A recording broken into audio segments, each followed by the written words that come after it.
The Down Syndrome Federation of India is supporting every state in the country in the sense that we are either having an association or a parent support group.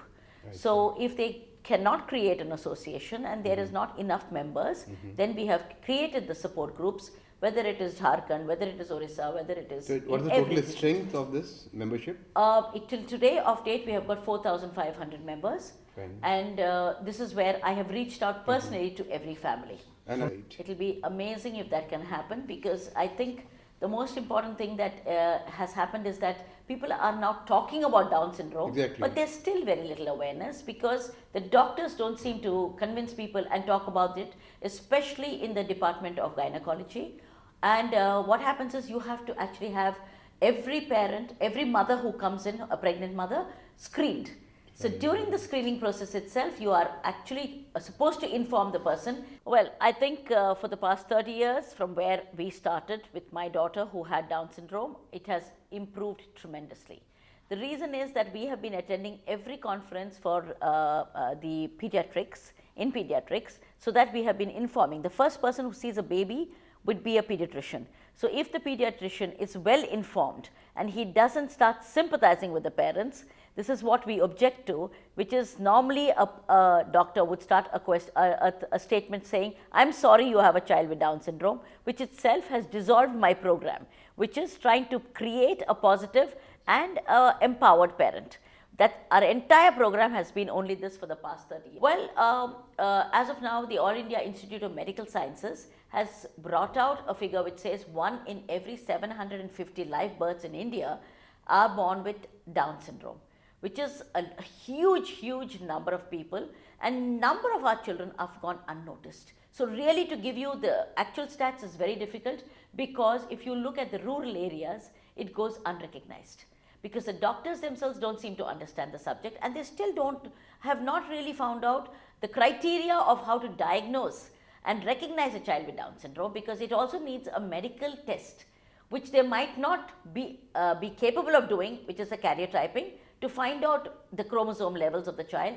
So we really have to go deep down into the interiors of India. Well, today we are very proud of where we are, because I wouldn't have never thought when my daughter was born that I would be the president of a Down syndrome international figure, which means that we now have a global voice, and we can also take our project much further by at least getting the government of India to recognize the fact that we have brought this into India. Well, I can say there's a big generation shift from the time that when my daughter was born till today. Doctors are smiling, they are very encouraging, they are not writing off these children. Surgeries are done immediately and on call.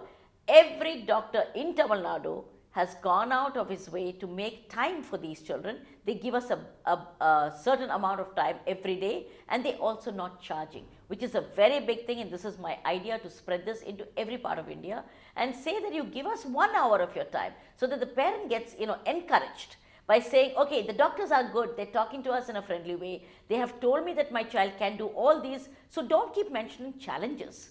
It's always, yes, everybody is a challenged person in some way or the other. What we want the doctors to say is that it is a promising world. That's exactly what I said. Unless we keep, as parents, keep creating these support groups, form them, inform them, which is what we have done. We go to every pediatric meeting, and we go for every meeting which is there for doctors, put up our banners and say, we are here, please recognize us, and try to do, because let me tell you honestly that being a Down syndrome is a lot of medical complications. It is more medical than actually to do with the brain. It is not that they are born with any intellectual disability. It just happens because they are hit by the medical pattern. Every part of the body, like if your thyroid levels are not functioning, which the doctors don't seem to recognize, today they are. My daughter was really badly hit, but for 18 years, we never knew that she was hypothyroid, which meant that she remained stunted and her brain development was very poor. Well, I will say that there has been changes, but inclusiveness is very different from an integrated society. We accept them to the extent that yes, they are there in society, and today there's little more visibility, but we have a very big problem in schools. We are not getting the type of inclusiveness that I would like to get. It's not that easy Well, because these children, if they are not given the importance that they should be given, with all the conditions that we have put down for the teachers, it will take a long, long time for us to get into inclusive society. Because if you look at employment, it's really, really very low. Well, the government has got a lot of policies on paper. What is implemented is very different.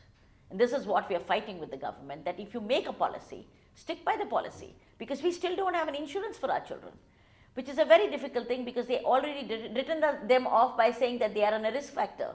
So my point is, unless the government of India wakes up and starts realizing that people with intellectual disability have a huge amount to offer to the society, it's going to be difficult for individuals to be doing this.